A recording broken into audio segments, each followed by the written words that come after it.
Hola, muy buenos días. Sean todos bienvenidos a esta novena sesión del seminario del Grupo de Trabajo Interinstitucional de Seguridad Metropolitana. Eh, Esperemos que todos se encuentren bien. Hay más, las otras 8 sesiones, las sesiones anteriores están en la página de YouTube del Colegio Jalisco. Véanlas, son muy buenas. Tenemos todo tipo de temas de seguridad.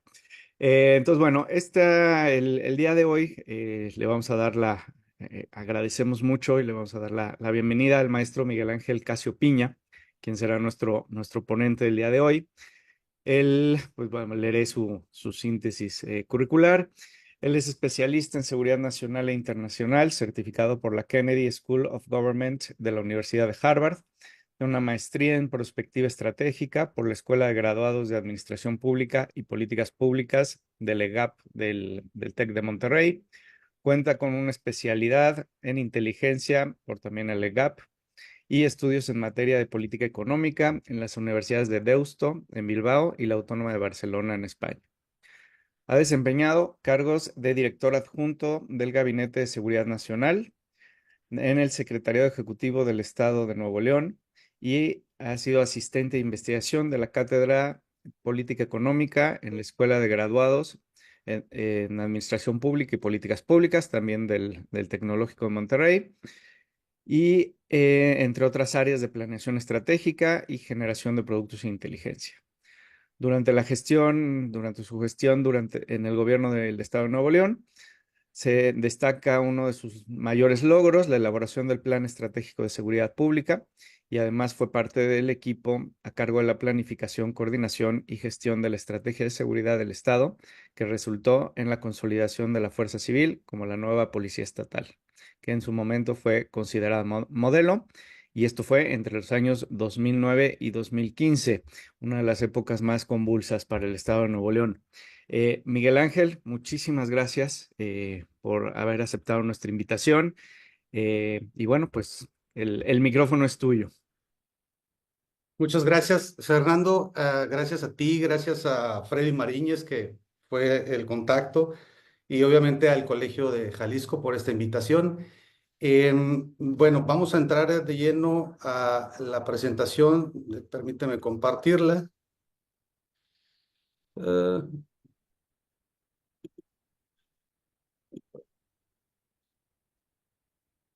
Se ok, ve muy bien. ¿se ve muy bien? Ok, gracias. Bueno, el día de hoy vamos a analizar una propuesta en materia de reforma al Sistema Nacional de Seguridad Pública que se le ha presentado ya al Gabinete de Seguridad Nacional de la presidenta Sheinbaum. Y bueno, espero que sea del interés de todos ustedes. La información está dividida en 6 grandes rubros que ya los iremos analizando poco a poco. Para iniciar, quisiera hacer una reflexión en función a, permítanme, ok, una reflexión en cómo debe ser la reestructura o el diseño de una estrategia nacional en materia de seguridad para nuestro país. El primer punto, creo yo, que es analizar. A ver, no me permite mi computadora darle Avanzar. avanzar, sí. Ya. El primer punto es analizar y reflexionar el contexto en el que participa hoy nuestro país. En materia geopolítica, hoy más que nunca nos estamos dando cuenta de la gran importancia de la participación de México en el mundo. Y debemos reconocer que México no está disasociado a la problemática global. Y bueno, con lo que está pasando en las elecciones en Estados Unidos, México está siendo el foco de atención y por ende nos obliga a replantear la estrategia de seguridad nacional al interior de nuestro país. Como el siguiente punto es aprender de nuestros errores, de nuestros aciertos, reconocer que las cosas no están bien, pero reconocer también que no todo está mal. e identificar esas áreas de oportunidad para convertirlas en puntos de mejora continua a trabajar. El siguiente punto es definir hacia dónde queremos llevar nuestro país, cuál es el México que queremos en el futuro. No solamente el México que queremos dejarle a nuestros hijos, también el México que queremos vivir nosotros en los próximos 6 años, 12 años. Y por último, reconocer que México es un país multicultural y por lo mismo nos obliga a replantear estrategias diferenciadas en las diferentes regiones o incluso diferenciadas por estados. No es lo mismo un estado como Oaxaca, que tiene 500 municipios y algunos de ellos están regidos por usos y costumbres, a un estado como Jalisco, que es un estado pujante y que el 60% de su población o poco más está concentrada en una zona metropolitana. Por ende, nos obliga a que la estrategia de seguridad no deba ser homologada en todo el país y debe de ser diferenciada por regiones y por estados. Bueno, iniciemos. El primer punto, vamos a ir analizando de lo global hacia lo local, hasta llegar al análisis de la problemática y el diseño de la estrategia planteada. Vamos comenzando con lo global. En el mundo ya somos poco más o casi 8,000 millones de personas, de los cuales se estima que 296 millones de personas en el mundo son consumidores activos de drogas. En Estados Unidos se calcula que tienen una población de 43,5 millones de consumidores activos de drogas, es decir, el 13% de su población. Y en México estamos cerca de los 3 millones de consumidores de drogas, es decir, un 2% de nuestra población. Y quiero que mantengamos estos números en mente porque más adelante los vamos a reanalizar, los vamos a retomar.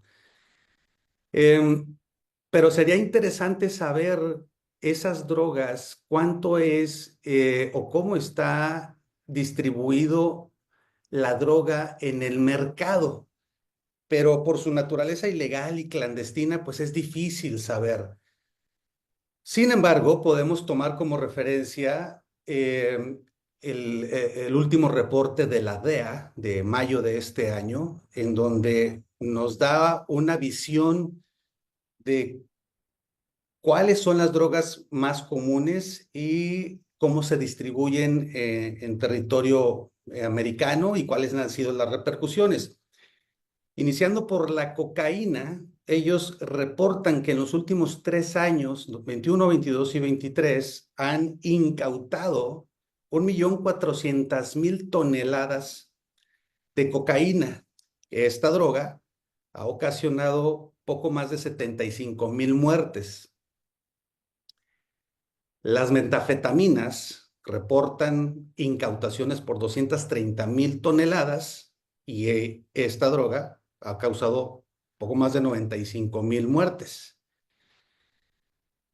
Y el fentanilo, que hoy es la gran preocupación del gobierno americano, podemos ver que al tener en los últimos 3 años 30,000 toneladas incautadas, es decir, es un número menor que nos puede ayudar a inferir que la distribución de esta droga es mucho menor que en comparación a las metanfetaminas y mucho menor que la cocaína, pero es una droga mucho más letal, reportando más de 200,000 muertes en los 3 años. Es decir, es una droga que tiene un alto porcentaje de letalidad. De aquí la gran preocupación del gobierno americano y las propuestas del próximo presidente Donald Trump. La heroína con 7,000 toneladas y otros opioides. Pero sería interesante conocer el valor del mercado de estas drogas. Yo les propongo que tomemos como referencia la droga más popular, en este caso la cocaína, para darle un contexto de economía de mercado. Eh, un kilogramo de cocaína comprado en la selva de Colombia se estima que tiene un costo de $1,300. Ese mismo kilogramo puesto en territorio americano aumenta su valor a $27,000, es decir, 20 veces su valor. Ese mismo kilogramo llevado a la Unión Europea aumenta su valor a $53,000. Y ese mismo kilogramo en Australia aumenta su valor a $200,000. Entonces, como valor de mercado y pensando como emprendedores, pues no podemos negar que es un negocio atractivo. De aquí el evaluar por qué tantas personas deciden integrarse a los grupos de la delincuencia organizada para tener un beneficio sobre esta actividad, el traslado de la droga hacia principalmente en nuestro país, principalmente hacia Estados Unidos. Pero dimensionemos ahora estos valores, recordando los 296 millones de consumidores a nivel mundial. El Ministerio de Finanzas de la India se dio a la tarea de hacer un cálculo y esa población representa una economía de 650,000 millones de dólares a nivel mundial anualmente. ¿Qué representan estos 650,000 millones de dólares? Es el equivalente a todo el presupuesto de un año de Canadá. Solo en el 2023 Canadá tuvo un presupuesto más o menos de 600,000 millones de dólares. Bueno, los 43 millones de consumidores americanos, ¿cuánto representa el mercado americano?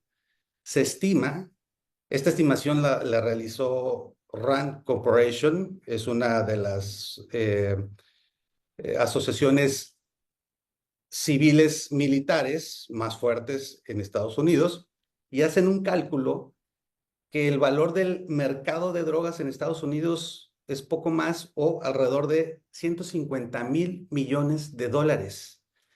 Es decir, este es el gran atractivo que busca los grupos de los cárteles de la droga en México para llegar a este mercado, los 150,000 millones de dólares disponibles en la Unión Americana. Pero México no es menor. Tan solo el mercado de los 3 millones de consumidores en México representan 50,000, más o menos 50,000 millones de dólares. Y hay algunas fuentes que calculan que es más de estos 50,000 millones de dólares, poniéndolos en pesos mexicanos. Hoy hacía el cálculo en la mañana con el tipo de cambio y ya es poquito más del billón de pesos. Es decir, el mercado mexicano, o puesto de otra forma, tenemos 3 millones de mexicanos que entregan su dinero de forma voluntaria a los grupos de venta de narcomenudeo para adquirir la droga. Y los grupos delincuenciales obtienen 1 billón de pesos al año que fortalecen sus operaciones.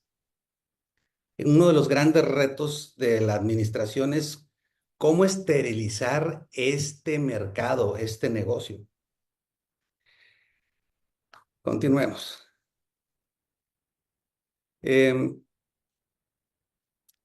Ahora pasemos, bueno, ya vimos el valor del mercado a nivel mundial y cómo se traduce ese mercado a nivel local en nuestro país. Es importante que analicemos cuál es el perfil de nuestro país ante los ojos del mundo, cómo nos ven y cómo se ha definido a través del tiempo. Ha habido algunos eventos en las últimas 4 décadas que han definido el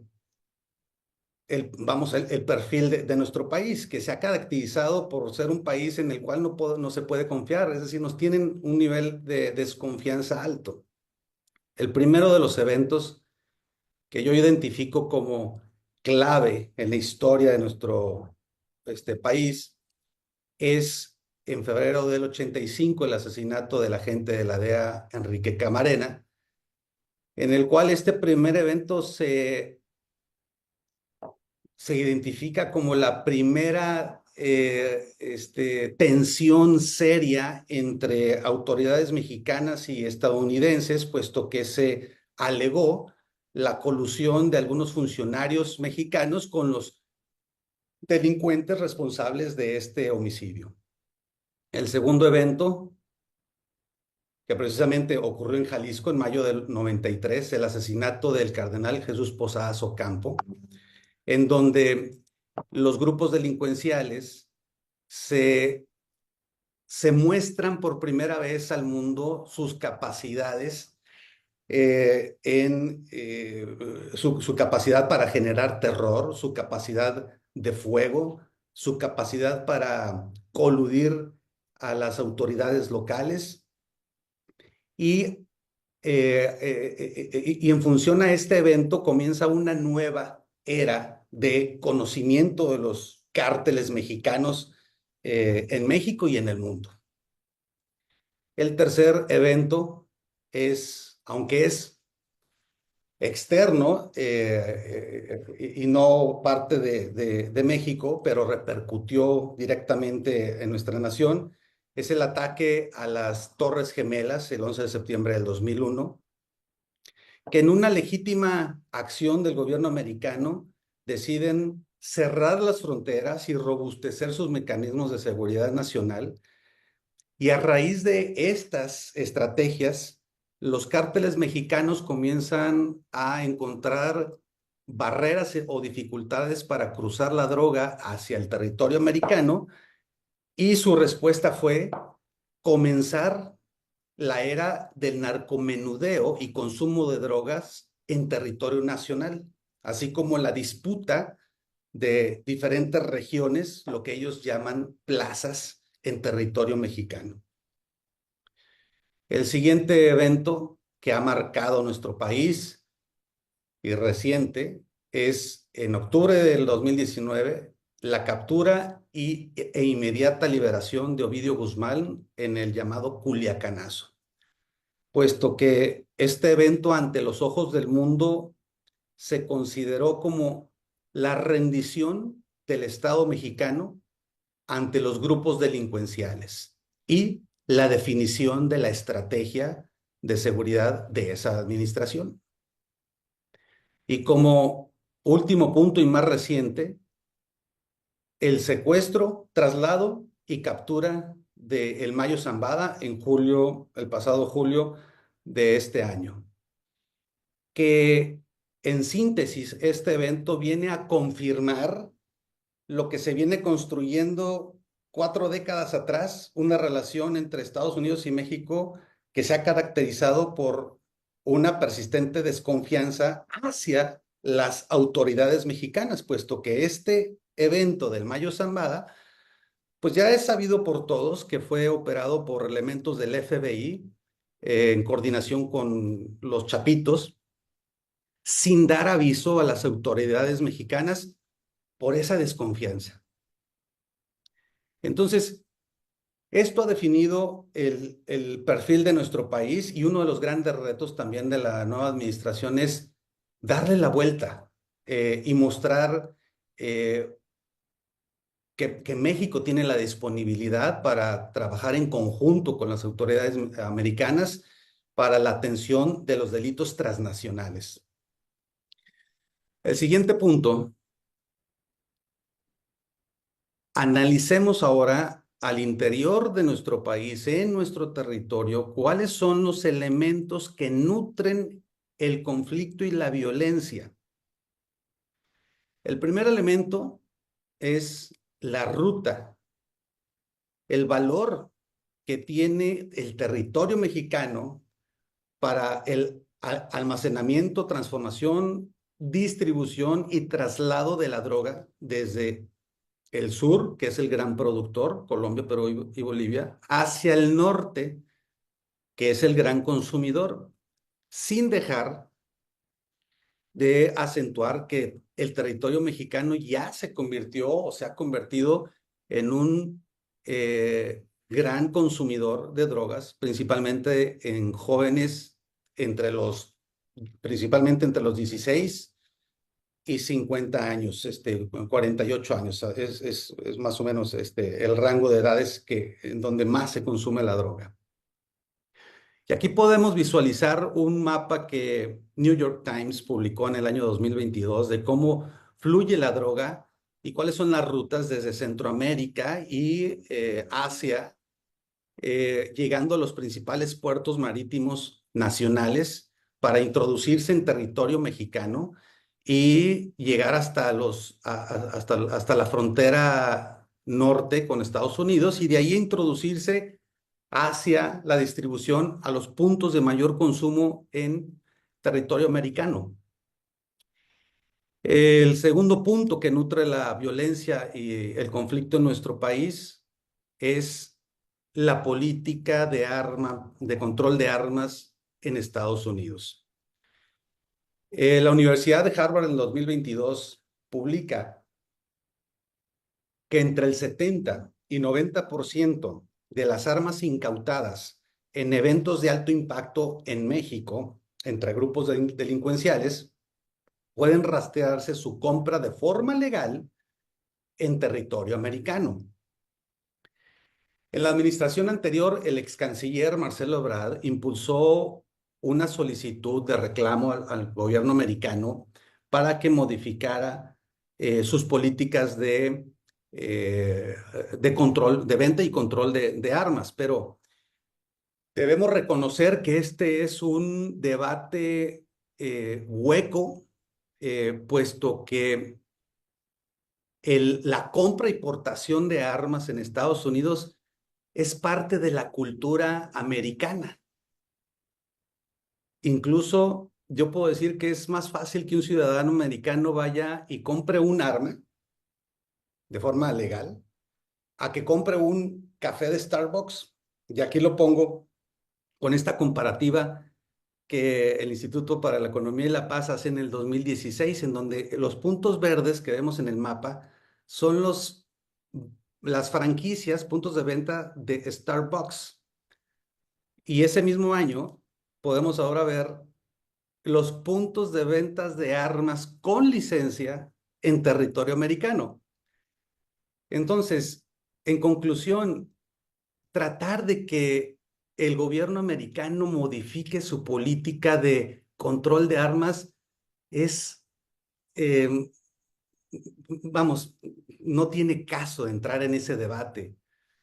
Lo que sí pudiéramos proponer es que el gobierno americano implementara mecanismos para evitar que las armas crucen de la legalidad en territorio americano a la ilegalidad a territorio mexicano, que eso es lo que fortalece a los grupos delincuenciales en México.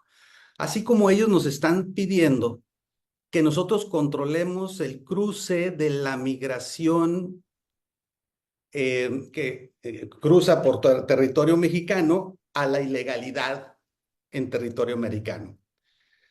Y el tercer punto que nutre el conflicto de la violencia en México es, sin duda, la corrupción de nuestro sistema mexicano.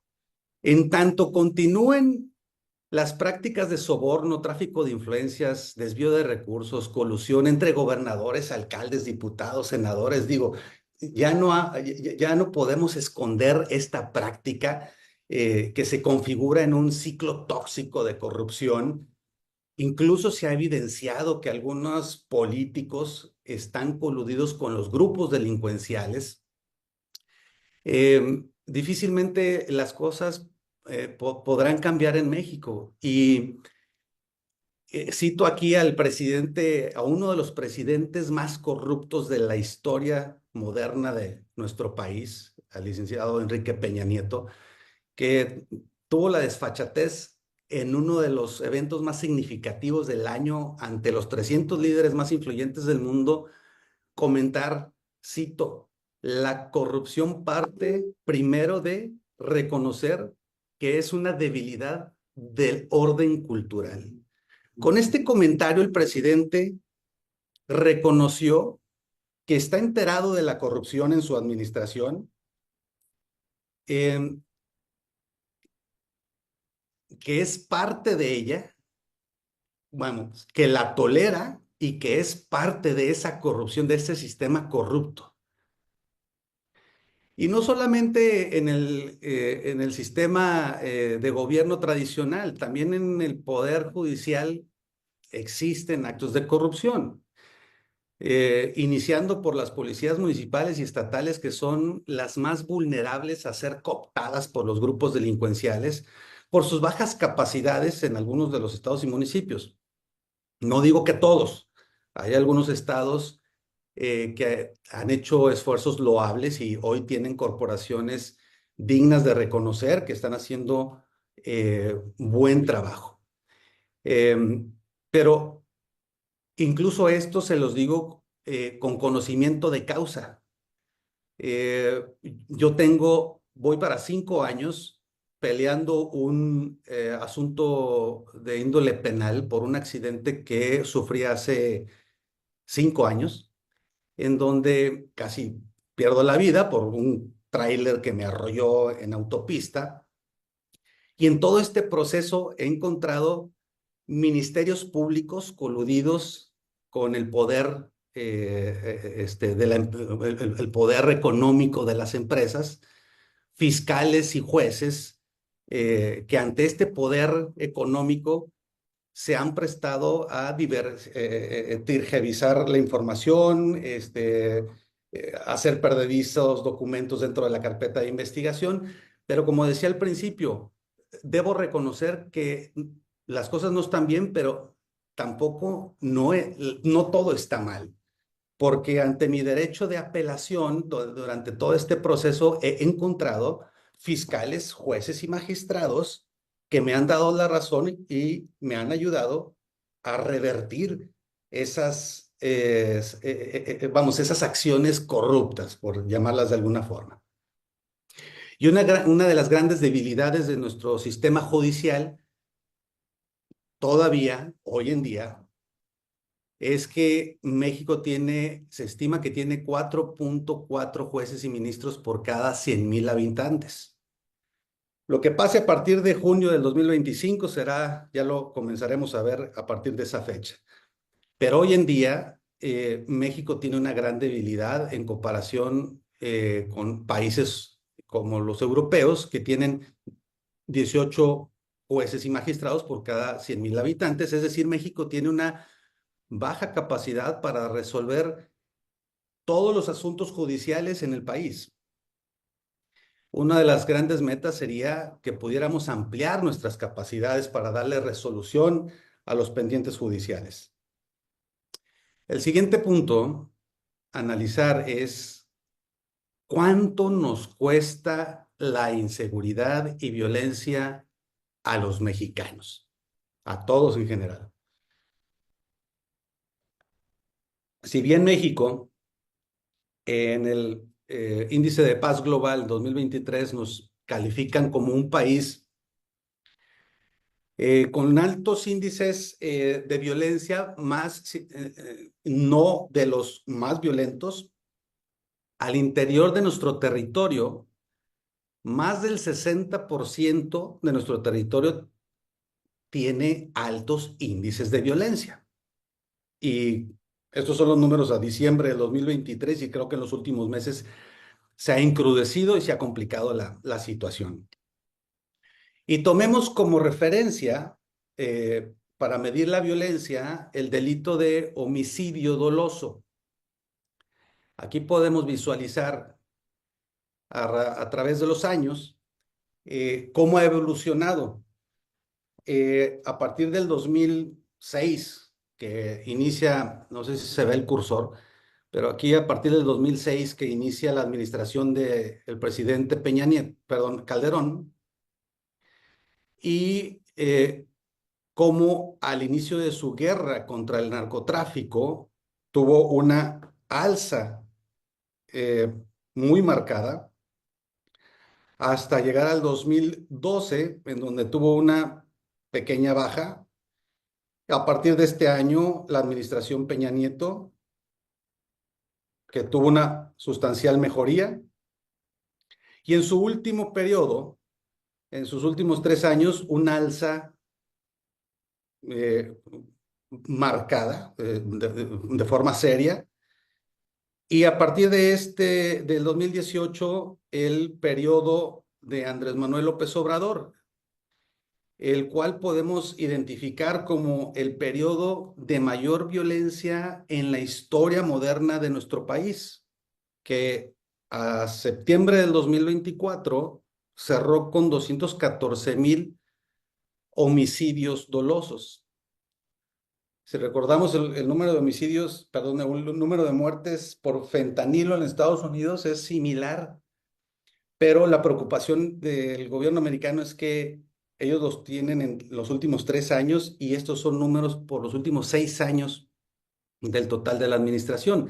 Sin embargo, a pesar de que debemos reconocer que tuvieron tendencias a la baja, que hubo una tendencia a la baja, pues es el periodo más violento en la historia del país. El gran reto de esta administración es reajustar la estrategia y continuar con estas tendencias a la baja y lograr los índices de paz que los mexicanos esperamos.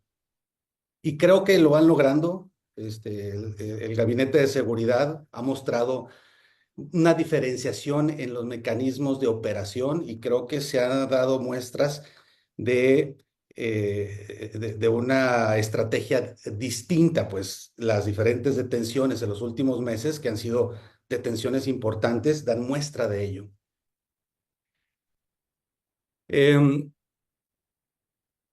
Analizando el costo, el Instituto para la Economía y la Paz nos invita a hacer un análisis tomando como criterios los costos directamente atribuidos a la violencia, las pérdidas a mediano y largo plazo que esta violencia ocasiona y los beneficios económicos dejados de percibir como inversiones locales o inversiones extranjeras directas. Y nos dice que en total la violencia en México nos repercute o nos genera un impacto económico de 4.6 billones de pesos. Y tan solo el delito de homicidio doloso representa casi el 50%, un equivalente de 2 billones de pesos de impacto a la economía. En el presupuesto, bueno, los países integrantes de la OECD asignan un promedio de 1.7% de su Producto Interno Bruto a temas de seguridad y justicia. En el presupuesto 2023-2024, México asignó 195,000 millones de pesos, es decir, 0.6%, que dista mucho de lo que otros países con los que nos han comparado o con quienes aspiramos a compararnos invierten en la materia de seguridad y justicia. Pero ¿qué representan estos 190,000 millones de pesos de presupuesto para atender el problema de la seguridad ante el impacto económico de 4.6 billones de pesos? Si pudiéramos nosotros, bueno, aquí podemos ver en esta gráfica que los 190,000, pues prácticamente son un presupuesto eh, escaso para poder enfrentar el reto de la violencia e inseguridad en el país. Y si hacemos un análisis, los 2 billones de pesos que representan los homicidios dolosos más el 1 billón de pesos del consumo de drogas de esos 3 millones de consumidores mexicanos, si atacáramos esos 2 puntos, es decir, tratar de reducir, acotar las operaciones de los grupos delincuenciales para evitar los homicidios dolosos y tratar de esterilizar el mercado de venta de drogas al narcomenudeo, estaríamos revirtiendo este impacto económico en 3 millones de pesos. 3 billones de pesos que a nuestra economía pues le hacen falta.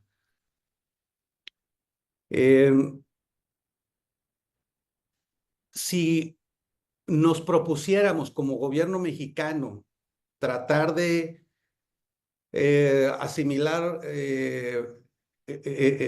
la asignación presupuestal a lo que otros países asignan, es decir, acercarnos al 1.7% del Producto Interno Bruto, representaría aumentar el presupuesto para seguridad y justicia de 190,000 a 500, alrededor de 500,000 millones de pesos. Es decir, es un reto mayor y es un reto que la administración de la presidenta Sheinbaum habrá que enfrentar. El siguiente punto, los invito ahora a que analicemos y le demos orden a la problemática y construyamos la propuesta de estrategia y de ahí la propuesta hacia la reforma. Analizando la problemática en 4 grandes ejes rectores bajo las premisas de vocación de servicio, la cultura de la legalidad, la participación ciudadana y cero tolerancia a actos delictivos. 4 grandes ejes rectores que nos ayudan a categorizar los sectores a los que debemos de enfocar los esfuerzos para llevarlos a una mejora. El primero de ellos, la reestructuración y fortalecimiento institucional como el deber ser de la institución, es decir, ¿qué es lo que tenemos que hacer al interior de nuestras instituciones de gobierno, en este caso federal, para que cada uno de los elementos como piezas de reloj marquen una hora precisa y trabajen de forma eficiente? El segundo eje rector, la cohesión social y participación ciudadana, como una corresponsabilidad de la ciudadanía hacia las instituciones de gobierno. Debemos reconocer que en la administración saliente hubo poca o nula oportunidad para que los grupos de los sectores de la sociedad civil participaran en el tema de seguridad. Y aunque parezca trillado, es muy importante, si no es que vital, que la ciudadanía impulse y apoye las acciones de gobierno. No podemos tratar de resolver la situación de nuestra nación de forma disasociada. El siguiente eje rector, y de igual forma, una coordinación con los sectores productivos como una corresponsabilidad también del sector empresarial y las universidades con la institución.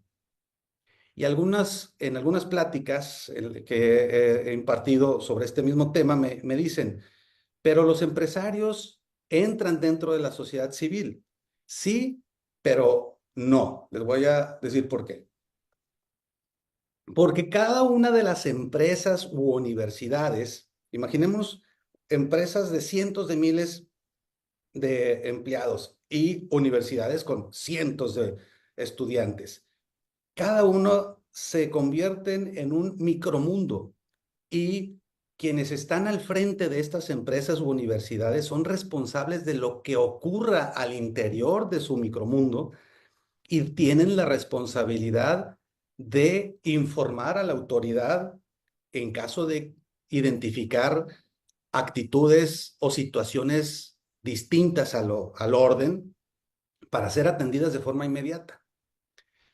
Y el cuarto eje rector y que hoy toma una gran relevancia con la elección del gobierno americano es la corresponsabilidad internacional bilateral.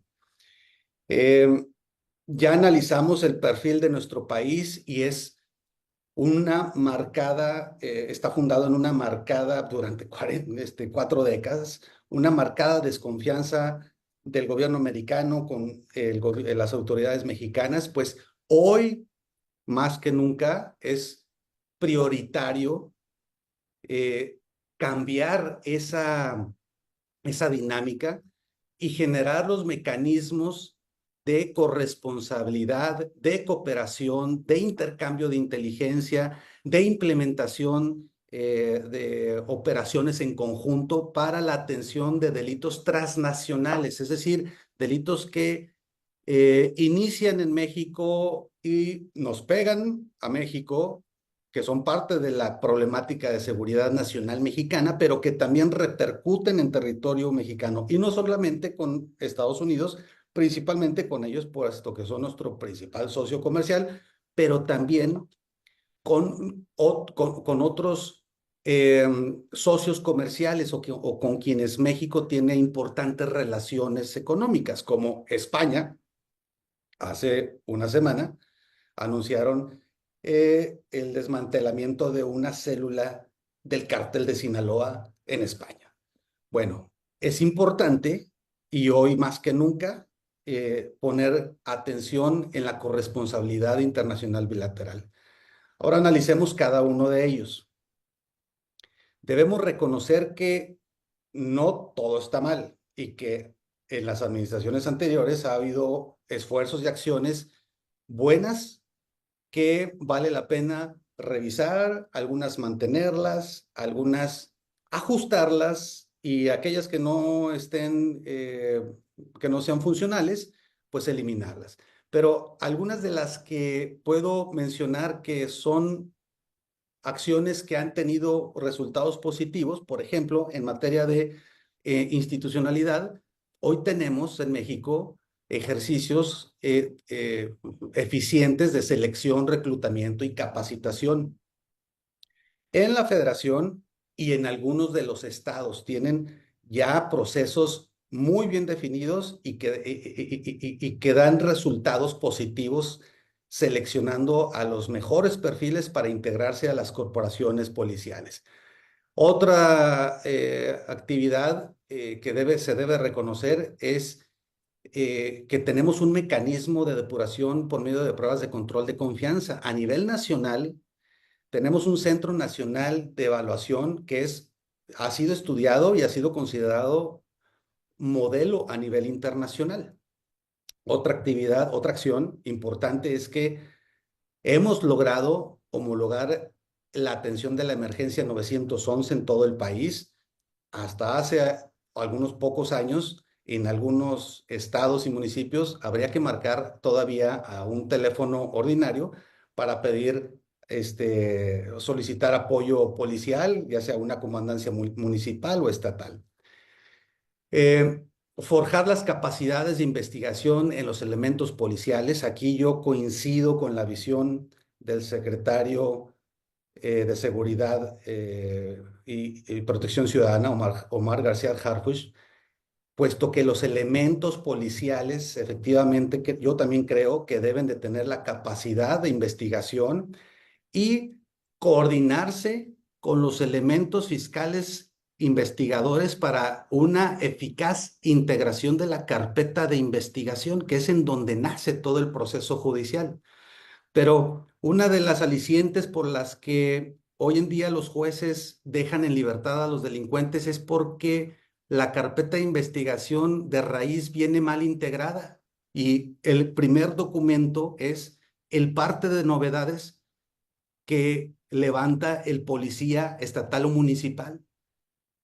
Y esa es la excusa para que un juez deje en libertad a un delincuente. Y otro gran acierto, creo que la creación de la Guardia Nacional es uno de los buenos resultados de la administración anterior. Una corporación como esta lleva tiempo en madurar y creo que ha pasado ya una curva de maduración y en esta administración yo estaría esperanzado a que tuviese mejores mecanismos de operación y mejores resultados. Pero el tener hoy una corporación como la Guardia Nacional para atender la ausencia de las corporaciones municipales y estatales en algunos de los estados en donde ni siquiera hay un policía, eh, nos ayuda siempre a que tengamos un mecanismo de protección alterna. Pero, ¿qué propondríamos para fortalecer el Sistema Nacional de Seguridad en materia de la institución? Yo propondría la creación de un Centro Nacional de Formación de Altos Mandos, es decir, los secretarios de Seguridad Pública estatales y municipales debiésemos hacer un esfuerzo de llevarlos no solamente al perfeccionamiento de sus habilidades de inteligencia operativa. Ellos deben de tener la visión de que sus resultados repercuten de forma positiva o negativa en su comunidad. Es decir, entregarles o llevarles una capacitación que los lleve de la inteligencia operativa a la inteligencia socioeconómica de su comunidad. Es decir, llevarlos a un nivel como un directivo de una empresa, saber en dónde y cómo su desempeño repercute en la economía de su comunidad. Crear la Universidad Nacional de Defensa Civil, pues es importante que comencemos a capacitar a los jóvenes, futuros elementos policiales para integrarlos en las policías municipales, estatales o federales eh, para los próximos 10 años o más. Crear el Instituto Nacional de Desarrollo y Dignificación del Sistema Nacional, es decir, hoy en día en el Sistema Nacional de Seguridad Pública no tenemos los mecanismos para ofertarles a los elementos de seguridad un valor agregado a su profesión. Comparándolo con el ejército, ellos saben que un joven que entra al heroico colegio militar sabe que en tanto se mantenga dentro de la disciplina de la institución, va a tener una carrera de vida que le va a asegurar un empleo, servicios médicos, acceso a servicios financieros por medio del Banjército, vivienda, y eso no lo tenemos en el sistema nacional. Entonces, si no cuidamos nosotros de los elementos policiales y les otorgamos beneficios que valoren y que sopesen, si su actividad los hace perder, pues difícilmente vamos a lograr tener un cuerpo nacional de seguridad civil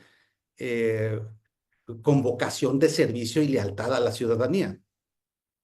Es importante también que a nivel federal tengamos agencias especializadas para atender los diferentes delitos, tanto al interior de nuestra nación como al exterior.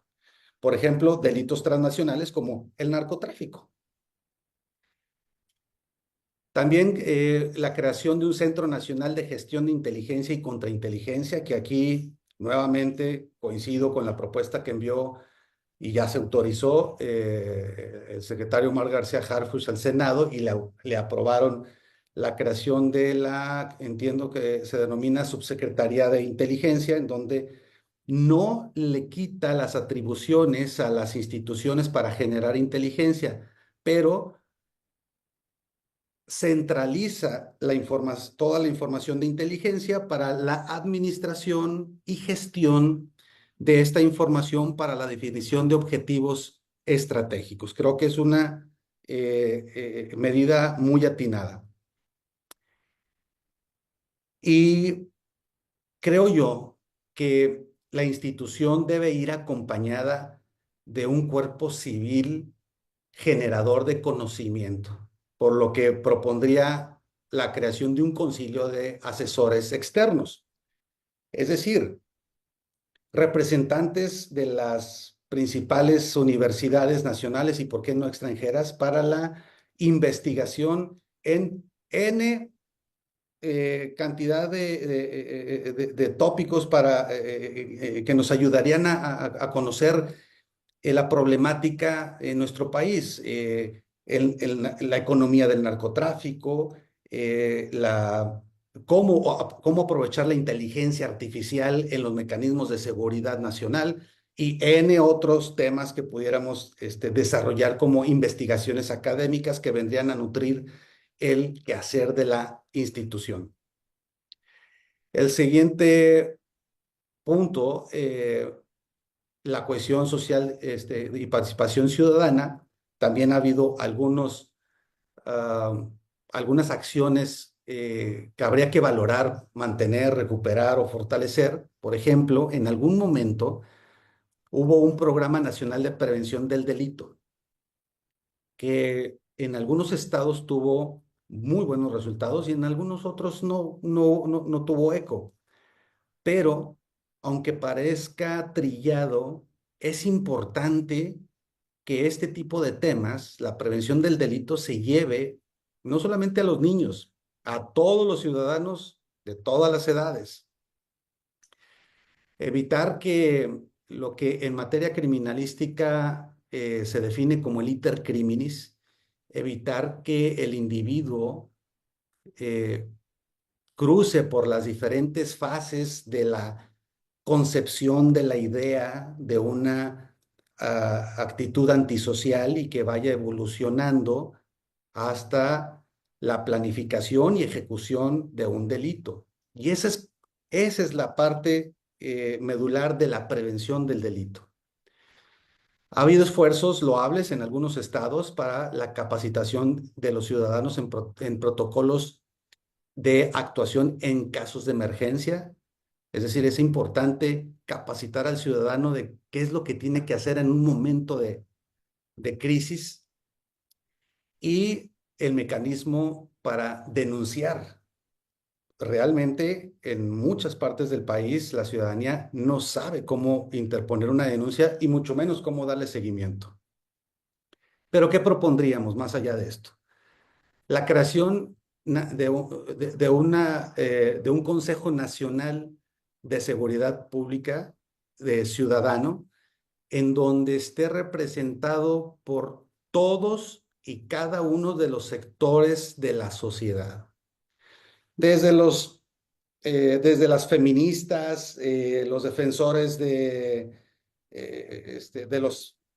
maltrato animal, los deportistas, los representantes de la cultura, los artistas, los del LGTBIQ+, y demás, pero es importante que todos los sectores de la sociedad participen y empujen las acciones de gobierno, se compaginen los esfuerzos y trabajemos de forma conjunta sociedad e institución, y eso se ha perdido.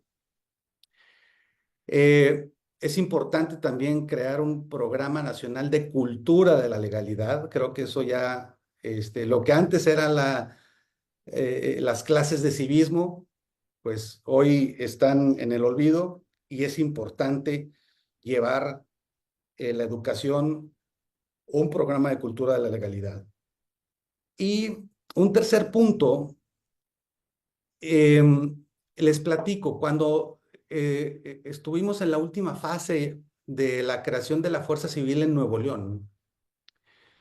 Su servidor, en coordinación con una universidad local y otra universidad en Texas, comenzamos a diseñar un modelo de identificación, lo llamamos así, modelo de identificación y evaluación de conductas antisociales, que el propósito era monitorear a sectores vulnerables o marginados de la sociedad en la zona metropolitana de Monterrey, y tomando la síntesis del iter criminis, ir identificando los momentos en los que esas sociedades o individuos de esas sociedades, de esos grupos vulnerables, comenzaban a evolucionar desde la concepción de una conducta antisocial y cómo iba evolucionando hacia conductas ya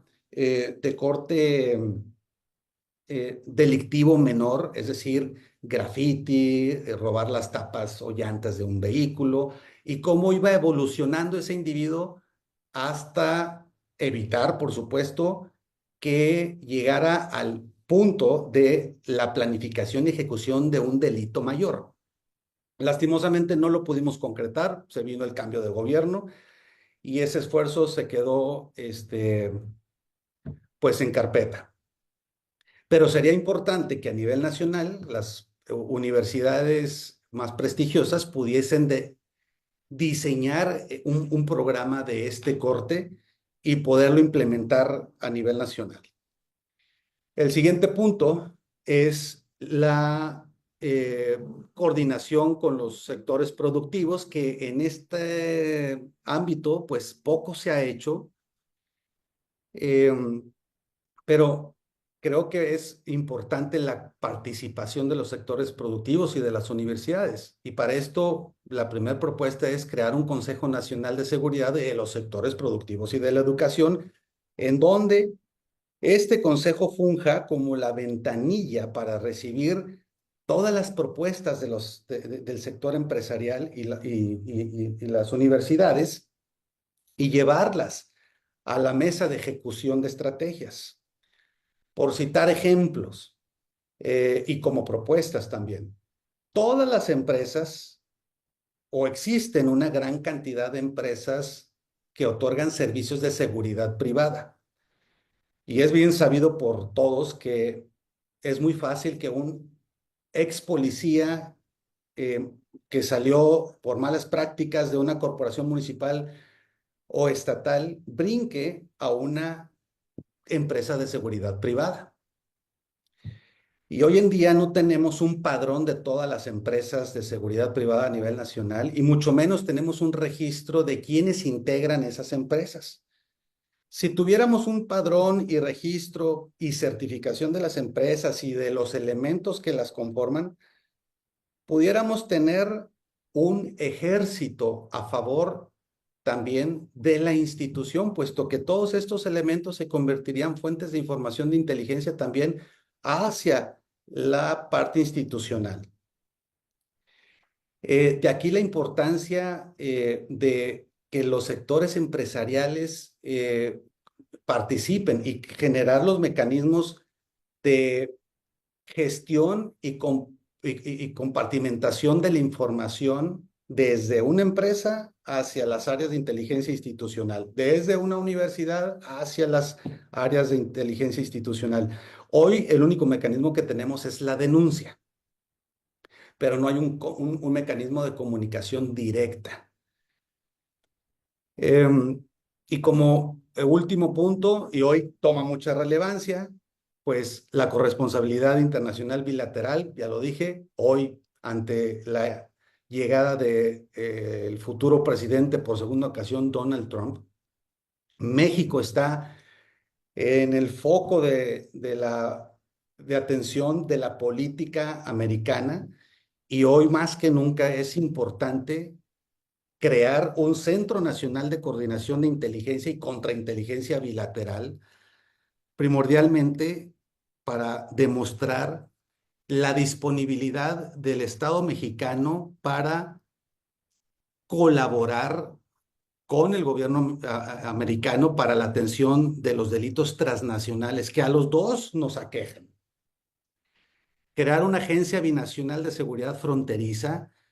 Hemos escuchado últimamente las declaraciones duras, muy duras, del llamado zar de la frontera, Thomas Homan, quien amenaza en implementar sus políticas. Él es recordado por ser el creador de las políticas de eh, expulsión masiva, deportación masiva de inmigrantes, separación de las familias en jaulas, incluso la deportación de niños nacidos en Estados Unidos cuyos padres son indocumentados.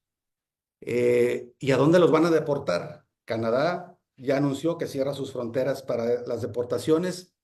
Pues obviamente nos va a generar un problema serio de seguridad nacional, sobre todo en la frontera norte de nuestro país, en los municipios fronterizos. Vamos a tener una seria problemática social, socioeconómica y de seguridad en estos puntos. Y por ende, es importante también la creación de agencias especializadas en delitos transnacionales, es decir, que el Estado mexicano, en coordinación con las corporaciones americanas, podamos tener agencias única y exclusivamente enfocadas a la atención, investigación, definición y seguimiento de los delitos transnacionales. El tráfico de drogas, fentanilo a la cabeza, tráfico de trata de blancas, tráfico de niños, el cruce de indocumentados, etc.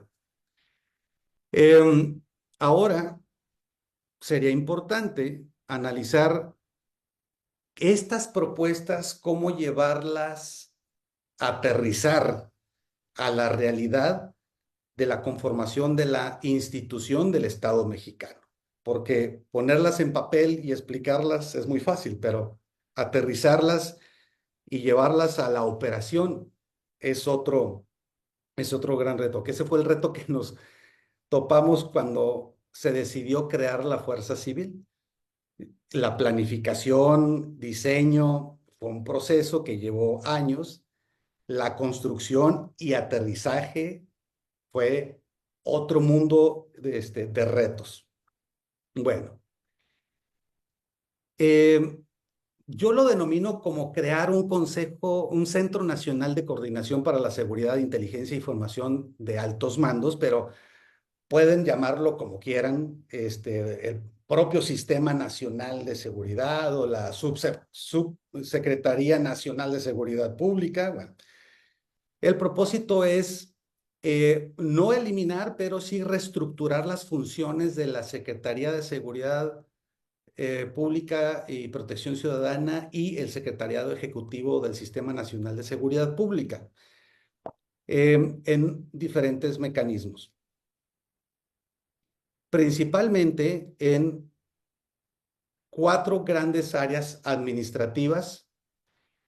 La primera de ellas, la gestión, es un centro de gestión de inteligencia nacional, que ya vamos encaminado a eso con la creación de la Subsecretaría de Inteligencia que creó el secretario Omar García Harfuch, que creo que es atinada esa acción, que en esta área se pueda llevar la evaluación de la información de inteligencia para la elaboración de una agenda de riesgos diferenciada por los diferentes retos a nivel nacional, y la creación de el enlace y canales de comunicación con las diferentes áreas que integran el Gabinete de Seguridad Nacional, es decir, la Secretaría de la Defensa, la Secretaría de Marina, la Secretaría de Gobernación, el Instituto Nacional de Migración, el propio Centro Nacional de Inteligencia, que cada uno de ellos tiene información importante y en algunas ocasiones no es compartida del todo.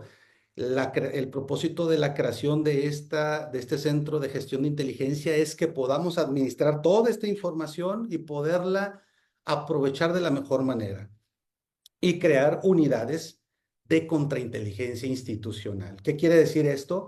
Que es importante que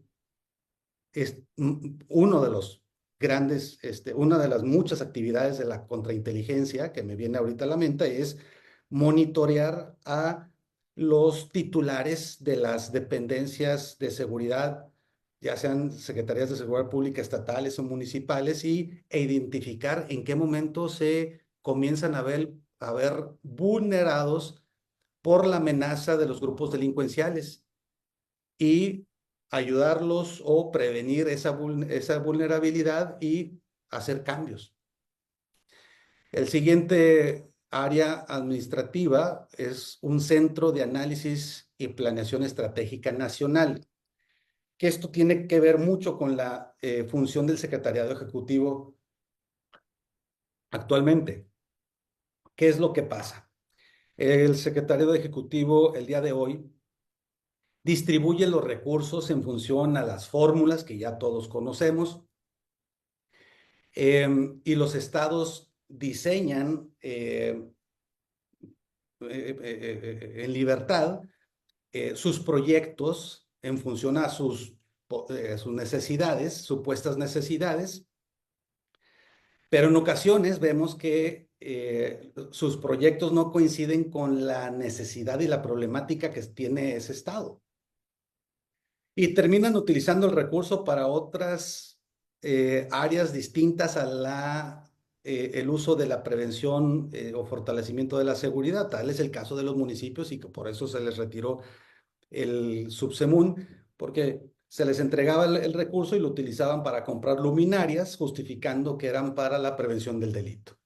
Es decir, necesitamos tener unidades de análisis de la problemática de cada uno de los estados, 32 unidades de análisis y seguimiento de la problemática de cada uno de los estados, y en conjunto con esos estados, diseñar los planes estratégicos para recuperar la paz en ese estado, y en función a estos planes estratégicos definir las necesidades técnicas, de recursos, materiales, de equipamiento y demás.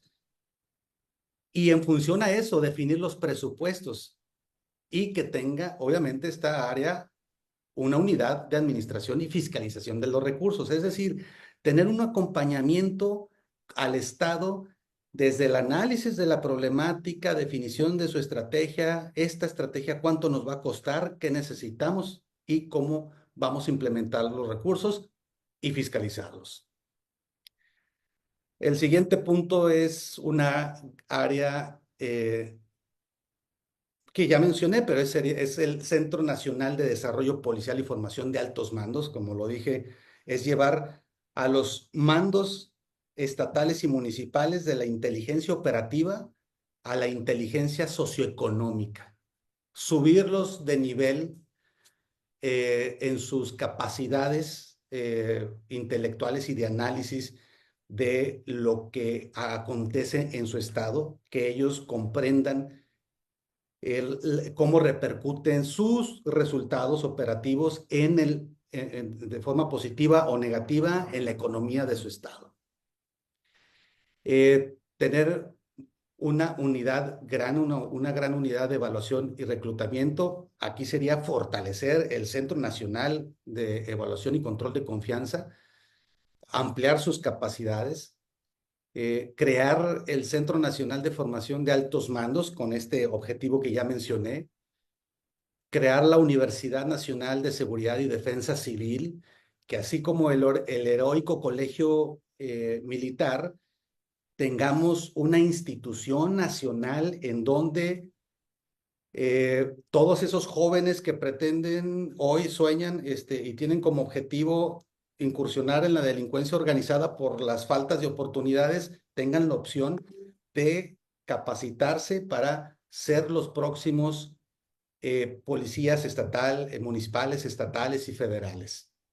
Es decir, capacitar a las futuras generaciones de seguridad del Sistema Nacional de Seguridad.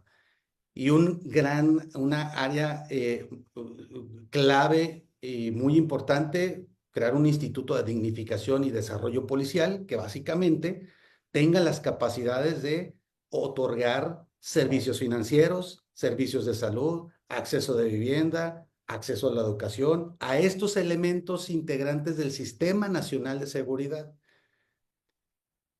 que en resultado es ofertarles una carrera de vida, certeza de que si se mantienen dentro de la disciplina de la institución, ellos tendrán un futuro asegurado. Hoy en día no tenemos estas instituciones. Algunos estados hacen esfuerzos importantes para otorgarles beneficios, pero a nivel nacional es importante que se centralizara a nivel federal. La siguiente área, que es un área que ya existe, yo la mantendría, un Centro Nacional de Vinculación con las conferencias nacionales institucionales, que son las conferencias de presidentes, secretarios de seguridad pública estatales, municipales, la Conferencia Nacional de Procuración de Justicia y Fiscalías. Aquí integraría también la vinculación con los dos nuevos consejos que propongo o proponemos, que es el de Consejo Ciudadano, Consejo Nacional de Seguridad Ciudadano y Consejo Nacional de los Sectores Productivos. Estas áreas administrativas integradas en un programa, vamos, dentro de la institución como área administrativa. Pero el sistema nacional hoy en día no tiene los mecanismos de operación. Hoy nos apoyamos de la Guardia Nacional, que es una corporación a la que yo considero un logro importante de la administración, pero sí necesita este Centro Nacional de Coordinación o el Sistema Nacional, llámenle como le quieran llamar, áreas operativas especializadas. La primera de ellas en seguridad interior, en donde podamos tener agencias especializadas para la atención de, por ejemplo, la seguridad para la infraestructura estratégica en el país, aduanas, puertos y aeropuertos. Agencia especializada en la seguridad en carreteras y autopistas. Agencia especializada en zonas económicas activas que estén estudiando cómo se confabula el delito de extorsión, por ejemplo, en la zona de los aguacateros, los limoneros, los maiceros en Sinaloa. Agencia Nacional de Control de Drogas, que es un equivalente a la DEA y que tenga la capacidad de colaborar con las instituciones internacionales como la DEA. La Agencia Nacional de Seguridad Institucional, el equivalente del FBI. La Agencia Nacional de Seguridad Cibernética, que hoy es muy importante. El último delito mencionado a gran escala fue el hackeo del grupo OMA aeropuertario, en donde les hackearon toda la información. Es decir, no es crear guardias nacionales, pero es crear agencias, unidades de investigación concentradas en estos delitos en particular y muchos otros. Y aprovechando la capacidad de investigación que ya se le otorgó a la Secretaría de Seguridad Pública y Protección Ciudadana, generar estas unidades. Y la segunda área de gran importancia también, pues, lo relacionado a la seguridad exterior. Hoy más que nunca, ante la llegada de Donald Trump, es clave que México pueda tener un Centro Nacional de Coordinación para la Seguridad Bilateral, en donde tengamos también unidades especializadas en seguridad de infraestructura exterior para la protección de las embajadas y consulados, que no nos vuelva a suceder lo que en Ecuador, en Quito, nuestra embajada fue invadida. Operaciones estratégicas en el exterior en coordinación con los elementos de las agencias americanas o de otras naciones para la atención de los delitos transnacionales. una agencia nacional antiterrorismo. Si bien México no somos un país eh, catalogado con tendencias extremistas culturales y políticas para llegar a acciones terroristas, no estamos exentos de que en territorio mexicano se pudiera gestar una acción en contra de otra nación y eso eh, sería una gran debilidad para nuestro país. Y crear un centro de inteligencia y contrainteligencia binacional, es decir, tener el mecanismo para que ambas naciones podamos compartir información basados en la confianza y poder en conjunto implementar estrategias operativas para acotar la actividad em, delincuencial transnacional. Estas dos áreas, como dos grandes áreas operativas dentro también de la estructura de la Secretaría de Seguridad Nacional o Centro Nacional de Coordinación o Sistema Nacional, como lo quieran nombrar. Y finalmente, siempre he creído que las instituciones deben de ir acompañadas de dos organismos importantes. El primero, un consejo mayor consultivo, que debe ser el área o el organismo mayor para la definición de la estrategia de seguridad nacional. Deben de sesionar al menos 2 veces al año, lo que hoy el Consejo Nacional de Seguridad, pero aquí integraría a los integrantes del Gabinete de Seguridad, igualmente a representantes de los gobernadores norte, sur, centro y sur, algunos presidentes municipales, algunos representantes de la sociedad civil, que sea el organismo para la revisión y aprobación de la estrategia a implementar en el, por ejemplo, 2025, eh, y darle seguimiento y evaluación a esta estrategia. Y un segundo organismo, considero yo que debe ser importante que la institucionalidad vaya retroalimentada de la sociedad civil, principalmente de expertos, analistas, investigadores de corte académico, integrados en un concilio de asesores, en donde podamos tener investigadores en las diferentes materias que nos puedan ayudar a resolver la problemática o las diferentes problemáticas en el país y enfrentar los retos en el extranjero. Por citar un ejemplo, cómo implementar la inteligencia artificial en la seguridad nacional.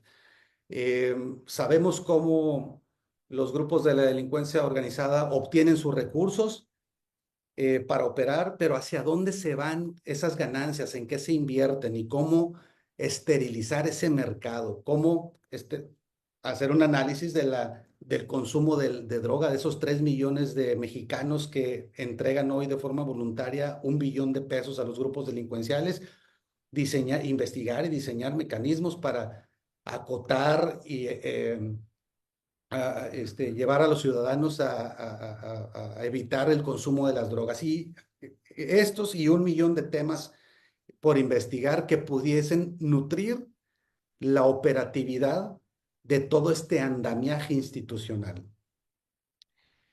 Esta es la propuesta. A continuación, aquí les muestro un código QR. Aquellos que quieran obtener el documento completo lo pueden descargar de forma gratuita, eh, y espero que sea de su interés. Eh, Se aceptan preguntas, respuestas, amenazas. eh, Adelante.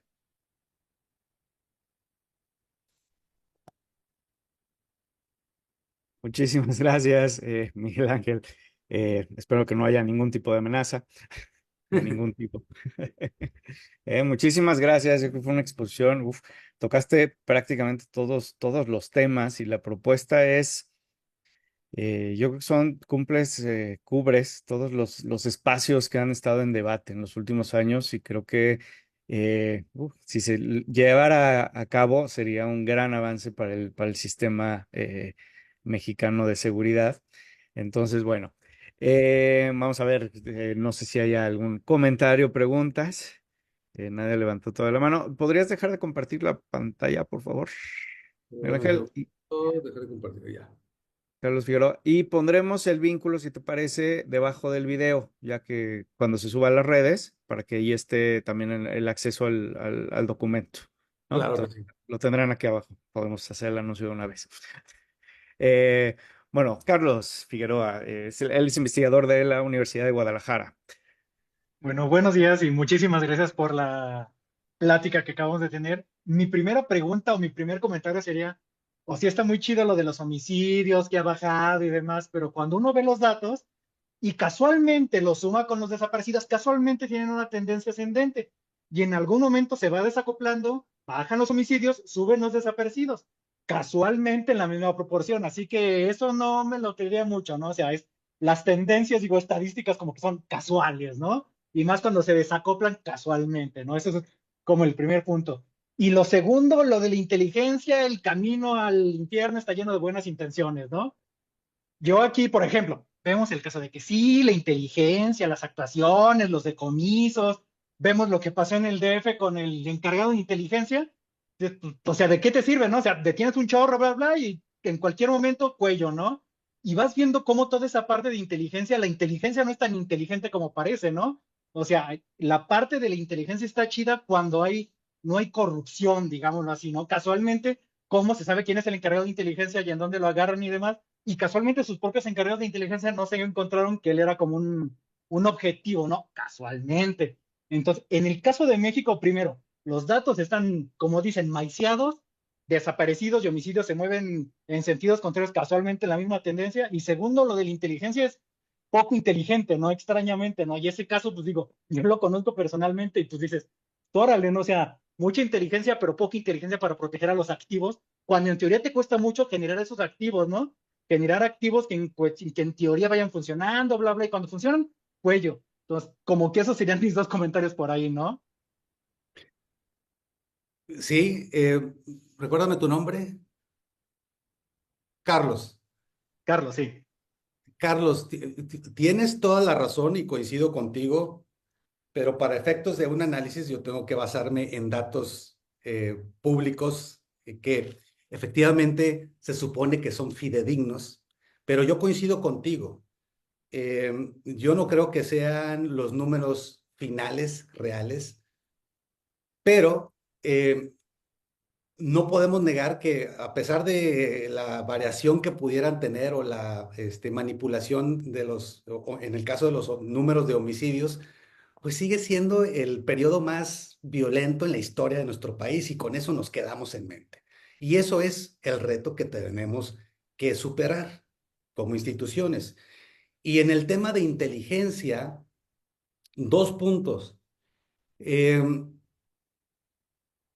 En realidad, mira, yo he tenido la oportunidad de conocer a las áreas de inteligencia del ejército y en realidad yo considero que nuestro país, el ejército, la Marina Armada, tienen áreas de inteligencia sumamente sofisticadas, con amplias capacidades, pero creo yo que fueron acotados en esta última administración. Y tú mencionaste un término eh, clave, la corrupción. En uno de los puntos de análisis de la presentación uno de los tres elementos que nutren la violencia en nuestro país, lo dije, lo mencionaba, es la corrupción. En tanto continúe las prácticas de colusión de los políticos, por generalizar, y que en algunos casos recientes se ha evidenciado que esos políticos están coludidos con grupos delincuenciales, en tanto continúen esas prácticas, difícilmente vamos a poder darle la vuelta a la situación y mejorar. Pero ese es el gran reto.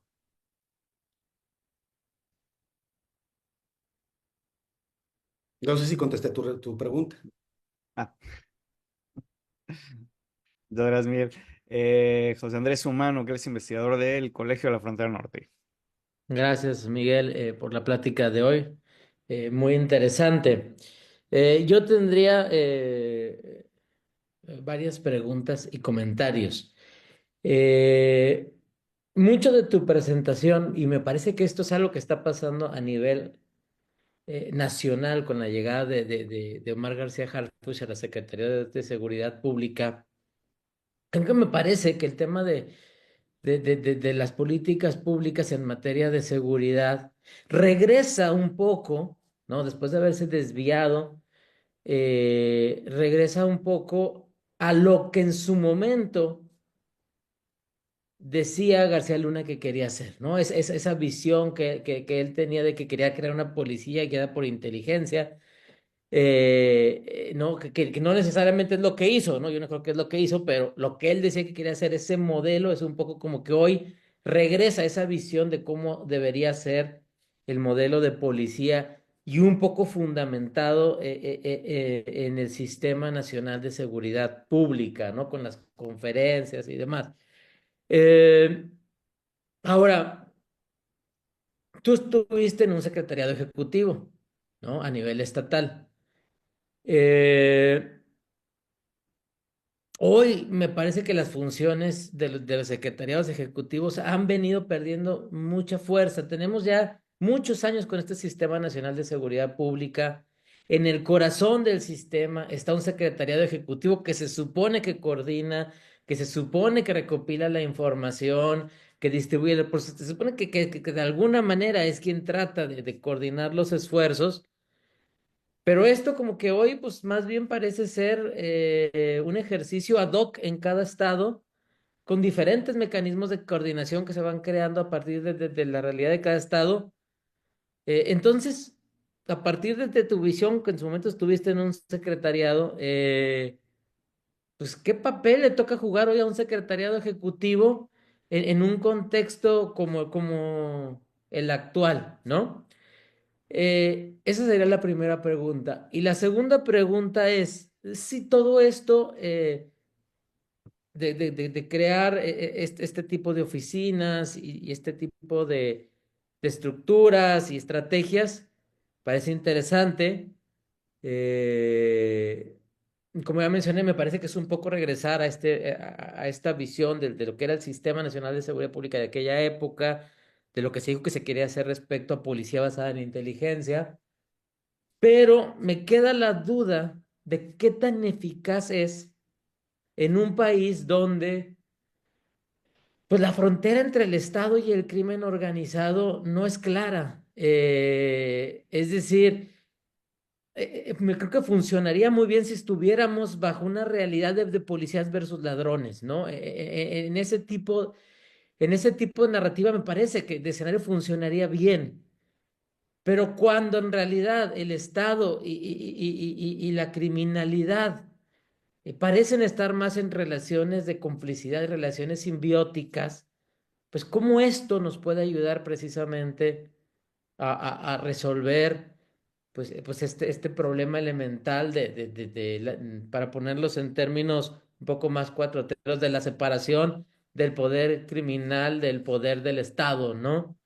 Entonces ahí, esas serían mis dos preguntas, Miguel.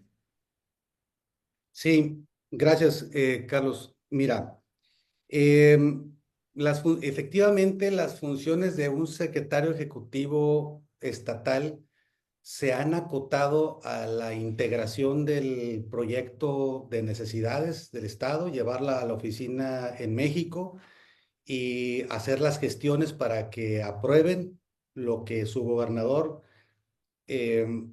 está pidiendo. ¿Estamos de acuerdo? Sí, sí, sí, se me una mera oficina para distribución del FAT. Exacto, la administración de los recursos y demás. Y eso es lastimoso. En el caso de tu servidor, em, nosotros tuvimos una actividad mucho más amplia. Llevábamos el monitoreo constante de pues, la incidencia y evolución delictiva. Teníamos contacto y coordinación con las áreas de inteligencia para entender estos actos delincuenciales y cómo iban evolucionando, dónde nacían y cuáles eran las raíces de la causa. Y en función a esto, diseñar desde un corte académico y con una investigación exhaustiva, diseñar cuál pudiese ser la estrategia a implementar. Y era el secretariado ejecutivo a mi cargo el que proponía en gabinete de seguridad esta propuesta. Incluso coordinábamos el grupo de coordinación operativa donde se integran los jefes destacamentados federales en el estado, es decir, el gabinete ampliado con las dependencias federales. Coordinábamos también estas reuniones y esto nos daba o nos ayudaba a cerrar el ciclo de información que requeríamos, llámale ciclo de información de inteligencia, para la definición de una agenda de riesgos o de detección de riesgos y vulnerabilidades, y esto se le presentaba al gabinete estatal y se definían estrategias. Nosotros no definíamos estrategias, es decir, realizábamos el análisis exhaustivo y se planteaba, y el pleno del gabinete, que encabezado por el gobernador, definían y tomaban decisiones. Además de las funciones administrativas de los recursos federales, que en función a las estrategias definidas se estructuraba un plan estratégico, y ese plan estratégico nos resultaba en ciertas necesidades de equipamiento, vehículos, recursos materiales, X o Y. Y entonces se definía el listado de necesidades o la carta Santo Claus para llevarla al Secretariado Ejecutivo Nacional. Es decir, llevábamos un proceso más profundo de análisis de la problemática para llegar a esa solicitud de presupuesto federal. Lastimosamente, sí, la gran mayoría de los estados y los secretarios secretarios ejecutivos se ha acotado su función, no digo que todos, se ha acotado su función a definir el listado de necesidades y gestionar el convenio para la asignación de recursos. Pero sí hay algunos estados que todavía mantienen esa capacidad, y creo que va en función al perfil que está al frente del secretariado ejecutivo. Si ese perfil no tiene conocimiento, habilidades y capacidades para el análisis de la problemática global, y desarrollo de prácticas de planificación estratégica, pues difícilmente podrá desarrollarlo y se va a convertir solamente en un administrador, que es lo que hoy está pasando. Y contestando a tu segunda pregunta, pues sí, efectivamente, hoy en día, como tú la mencionaste, la frontera entre policías y ladrones no está definida, y esto es porque principalmente las policías municipales, pues, son las más vulnerables, están olvidadas. Recordemos que en el último periodo se les redujo su presupuesto a lo mínimo. Entonces, pues las instituciones están conformadas con personas, y esos policías también son personas. Y si esos elementos policiales, que son jóvenes, como tú, como yo, se ven vulnerados o amenazados, difícilmente van a entregar o arriesgar su vida para cuidar nuestra vida. ¿Qué tenemos que hacer? Cuidarlos, fortalecerlos, reestructurarlos, capacitarlos, y tratar de erradicar nuevamente la corrupción en la función pública. No sé si contesté tus preguntas. Gracias, Miguel. Muchas gracias. Ahora, Daniel Strickland, de el ITESO, investigadora del ITESO. Hola Miguel, mucho gusto. Muchas gracias por la presentación. Soy fan de esos datos, ¿no? Estaba tomando nota ay, reutilizarlos, ¿no? Reciclarlos. Me quedé, bueno, con varias inquietudes, pero me gustaría pedir que profundices un poquito en estas cuestiones internacionales, sobre todo frente al regreso de Trump. Ahí me quedé pensando en la noticia que salió en estos días de su posible plan, bueno, lo que confirmó de que está considerando declarar un estado de emergencia en Estados Unidos por el tema de migrantes y así utilizar los militares para su propuesta de deportar hasta 25 millones de personas, ¿no? Que muchos vendrán hacia acá. Y allí también recordando una experiencia hace unos años que tuve de investigación en Ciudad Juárez con muchos migrantes centroamericanos que me contaron de su capacitación por parte de los coyotes en pasar como mexicanos, con la posibilidad de que, pues, si les van a deportar, mucho mejor que les deporten a México, que se los manden hasta Honduras o más allá. Y pues impresionante, ¿no? Yo ya como ciudadana mexicana desde hace muchos años, sabían más, ¿no? De la historia de México y más del himno nacional y todo que yo, ¿no? Que de muchos mexicanos yo creo que nacieron acá. Entonces, pues ya, ese me lleva también a la otra inquietud que tengo sobre esa propuesta de la Agencia Nacional de Antiterrorismo que salió ya, que yo siempre pienso en el terrorismo como riesgos de extranjeros, ¿no? O sea, al país. Y tengo la idea que aquí en México pues tenemos mucho que limpiar en casa antes de preocuparnos de esos riesgos externos, eh, pero también pensando en la posibilidad de que nos lleguen algunos cuantos millones de centroamericanos deportados aquí, que estarían en una situación de marginación extrema que pudiera, en ese sentido, generar otros eh, con- riesgos de seguridad, quién sabe. Entonces, pues ya un poquito de hacia dónde ve esas posibles problemáticas, abonando a eh, la complejidad de temas de seguridad y violencia que estamos viviendo actualmente en México. Gracias.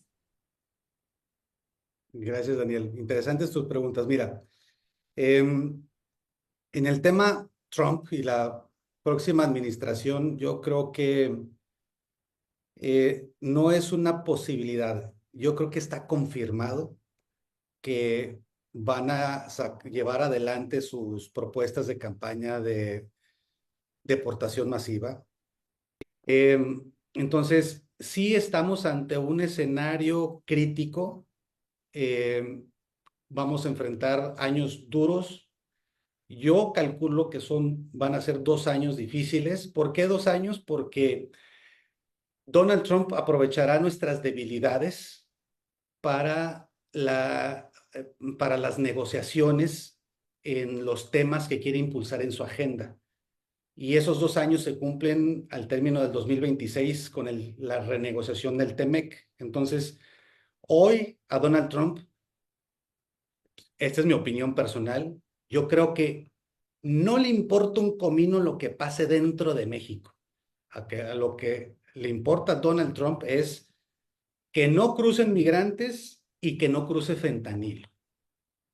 Entonces, sí vamos a enfrentar un serio panorama adverso.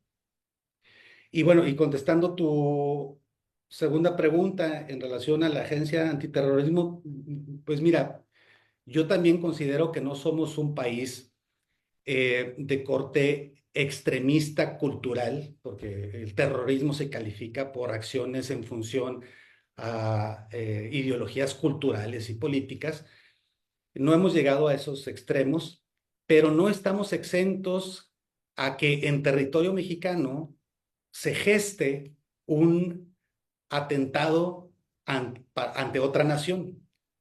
De hecho, el Instituto Nacional de Migración ha logrado la detención de personas ligadas a grupos terroristas como los yihadistas, Al Qaeda, en menor número, pero que por medio de México trataban de ingresar a Estados Unidos. Es decir, no es pues no es un tema álgido, pero no estamos exentos. Entonces, más vale prevenir que lamentar. No sé si contesté tus preguntas. Sí, gracias, Miguel. Bueno, voy a tomar yo. Tengo un par de preguntas. Bueno, una, ya que no veo manita alzada. Dale. Bueno, doctora, no había levantado la mano. Vale, voy a dar la palabra a la doctora Jacqueline del Colegio de Jalisco. Adelante. Hombre. Gracias, Fernando. Te robé, ¿verdad? Las preguntas, pero bueno, ahora voy a ser muy breve para no quitar mucho tiempo. Al principio, pues agradecer, por supuesto, al maestro Miguel compartirnos esta propuesta, la cual nos resulta pues sumamente interesante. Yo, escuchando un poco sobre el diagnóstico del sistema nacional actual, me parece que hay un común denominador, ¿no? La famosa desconfianza institucional. Sin embargo, pues esta es una variable poco aprensible, poco medible, y ahí mi pregunta, digo, lo que sabemos es que las autoridades americanas desconfían de las mexicanas, los ciudadanos no confían en las autoridades locales, los municipios. Entonces, mi pregunta es si realmente, pues este tipo de agencias, de consejos, van a atender a reducir esta desconfianza institucional. O sea, ¿qué es lo que ustedes han pensado? Y especialmente en términos de participación conjunta, ¿no? Es decir, si estamos partiendo de esta desconfianza, ¿cómo podemos pensar en una participación conjunta entre instituciones y ciudadanos? Eso a mí me sigue generando mucha inquietud por un lado, y por el otro, particularmente cuando vemos también poca apertura, ¿no? Desde las autoridades de seguridad a la participación ciudadana. Y bueno, aquí podríamos poner N cantidad de factores, ¿no? Desde esta famosa gobernanza criminal, etcétera, etcétera. Entonces, por ahí un poco me gustaría escuchar más opinión al respecto. Muchas gracias. Gracias, Jacqueline. Sí, mira, efectivamente, estamos marcados, estigmatizados por ser un país en el cual nuestros socios, en materia de seguridad, nuestros socios comerciales, principalmente Estados Unidos, desconfían y ya analizamos a través de las últimas 4 décadas por qué esta desconfianza. Pero creo yo que la tarea está en nosotros los mexicanos. Hoy tenemos una gran oportunidad. Siempre he creído que los momentos de crisis también son momentos para reestructurar y reinventarnos. Afortunadamente estamos en un momento de cambio de administración, una administración en la que, tú lo has dicho, hubo poca participación, poca o nula oportunidad de participación ciudadana, eh, una alta perspicacia de colusión de autoridades con los grupos delincuenciales y una desconfianza del ciudadano hacia la autoridad. Primero, recordemos que las instituciones están formadas por individuos. Cualquier institución sin individuos es solamente letra escrita. Si no tenemos confianza, si esos individuos que están al frente de las instituciones no otorgan confianza a los ciudadanos, difícilmente se va a dar la interacción o el ciudadano se va a atrever a denunciar, participar, proponer. Eso fue lo que pasó en la administración anterior. Hoy en día, no quiero cantar victoria, pero yo veo un gabinete de seguridad distinto que ha dado muestras de un despliegue operativo distinto. Si damos cuenta, en las últimas semanas Han tenido detenciones importantes en Culiacán, en Chiapas, en Guerrero, cosa que no veíamos hace mucho. Y las cosas no cambian de la noche a la mañana. Tampoco podemos confiar en los funcionarios o en los titulares de las instituciones de la noche a la mañana. Pero todo parte de la voluntad de ambas partes. En la medida en que el ciudadano comience a ver resultados positivos por parte de la institución, el ciudadano comenzará a confiar en esta institución o en estos titulares. No solamente a nivel federal, también los estatales. Por citar un ejemplo, Coahuila tiene buenos números en materia de seguridad y es porque confían en sus instituciones. El municipio de San Pedro Garza García en Nuevo León, a diferencia del resto de los municipios, por citar un ejemplo, los ciudadanos confían en los titulares de estas instituciones y se percibe la seguridad en el ambiente. No así en estados en donde la ciudadanía desconfía de las instituciones como Guerrero, bueno, no quiero mencionar otros, pero estados complicados. Quiero decir que es un proceso de evolución hacia un ciclo de generación de confianza entre las dos partes. Y todo inicia con, que la institución se integre de funcionarios y perfiles confiables, bien capacitados, con los niveles y la capacidad para ocupar esos cargos.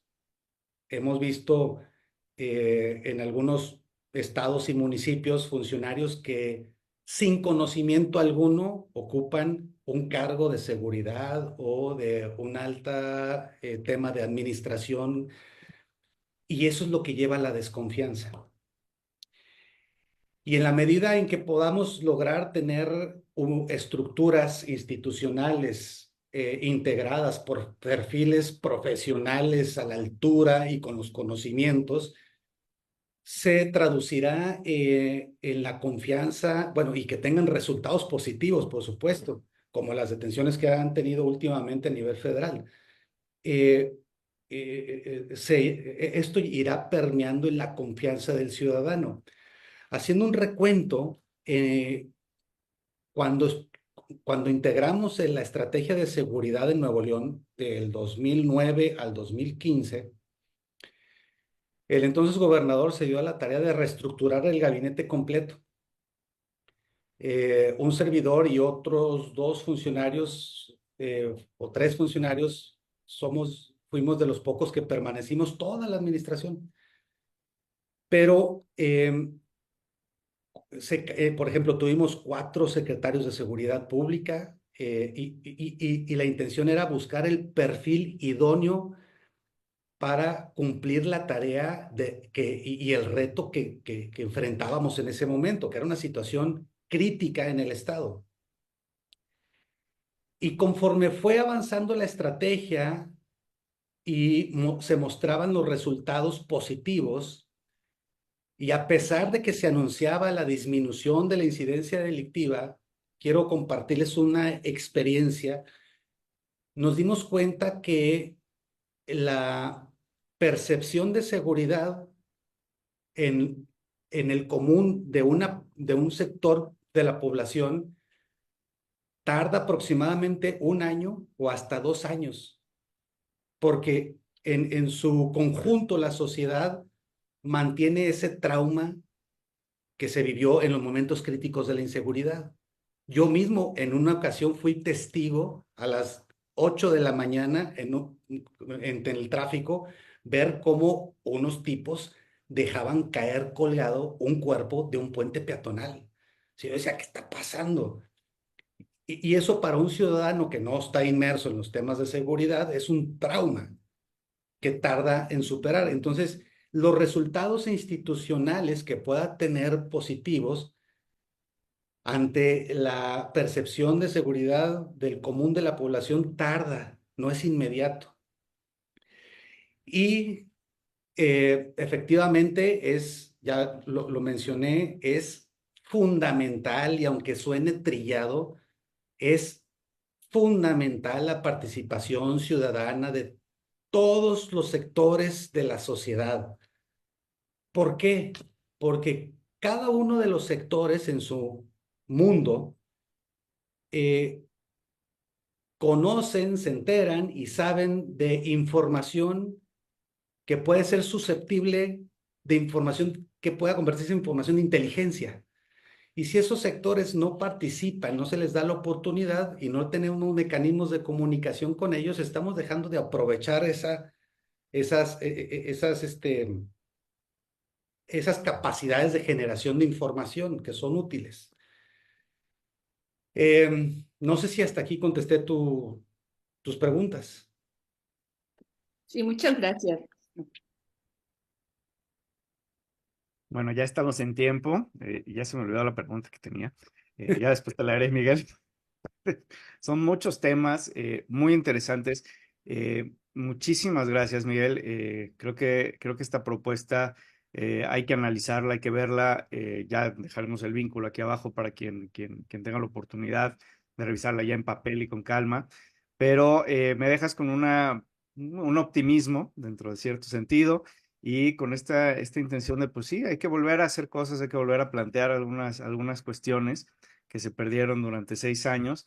Y bueno, seguimos teniendo unos retos mayores y creo que uno nuevo, digamos, es este adelgazamiento de la administración pública que se está proponiendo el gobierno federal y que ya vamos a ir para 2 sexenios. Entonces, qué difícil va a ser seguir construyendo las instituciones del primer deber que tiene el Estado. Entonces, bueno, pues muchísimas gracias, Miguel, muchísimas gracias a todos los seminaristas. Y pues bueno, nos vemos el mes que entra ya no habrá porque, bueno, después les avisamos. En fin, muchísimas gracias y que tengan muy buen día.